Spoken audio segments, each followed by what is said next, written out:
Здравейте, откриватели! Аз съм Гери, а вие сте с Just Духовно. Предния път започнах да ви разказвам една история за човек на име Самсон. Говорихме си колко специален бил той и как всички му завиждали заради качествата, които притежавал. Бил толкова успешен, силен, умен и красив, че враговете му, филистимците, започнали да търсят начин да разгадаят тайната му, за да го победят. Въпреки че не успели да надвият силата му, открили една единствена слабост в него, която щяла да им помогне. Ето точно тук прекъснахме историята. Сигурно дълго време сте се чудили каква била тази слабост. Веднага ще ви кажа. Слабостта към жените.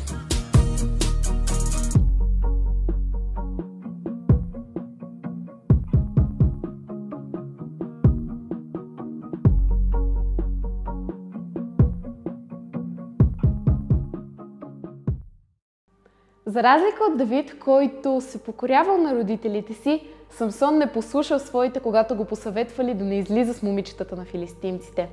Те му влияели зле, а Самсон нямал нищо против. Вместо това, той даже решил да се ожени за една от тях, за да има след това причина да се сбие с филистимците. На ергенското парти им дал гатанка, която, ако отгатнели, щял да им подари хубави дрехи. Ако не, те на него. Ако не съм споменала, Самсон бил и умен. Той измислил такава гатанка, че само той можел да си я отгатне. Филистимците, естествено, не се сетили какъв е отговора, но пък не били вчерашни. Как ще се излагат пред чужденците? Отишли при годеницата на Самсон и я заплашили да убият семейството й, ако не им каже отговора. Тя, като истинска актриса, изиграла 7-дневна мелодрама без наченки някога да свърши, от която на Самсон му писнал и казал отговора, който тя изпява на филистимците. Тогава Самсон разбрал, че е прецакан и когато се прибрал вкъщи, му съобщили, че годеницата му се оженила за най-добрият му приятел. Кофти.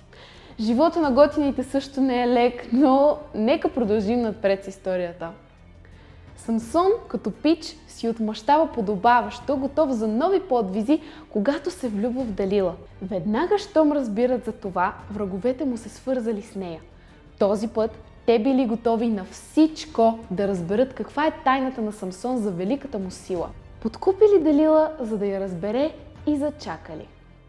След като предния път работело, сега също трябвало да проработи. Далила се оплаквала, мрънкала и плачела постоянно пред Самсон, докато той не й казал откъде идва силата му. Той я излъгал, но Далила не се вързала. Хванала го и така още няколко пъти. Самсон май много нея, защото накрая се оплашил да не я загуби. В страха си споделил с Далила най-голямата си тайна. Ето тук и ролята на косата. Инструкцията на ангела била Самсон никога да не я реже, нито родителите му, нито който иде, защото в нея се криела силата му. Когато Далила видяла, че Самсон не е искрен с нея, направила точно това.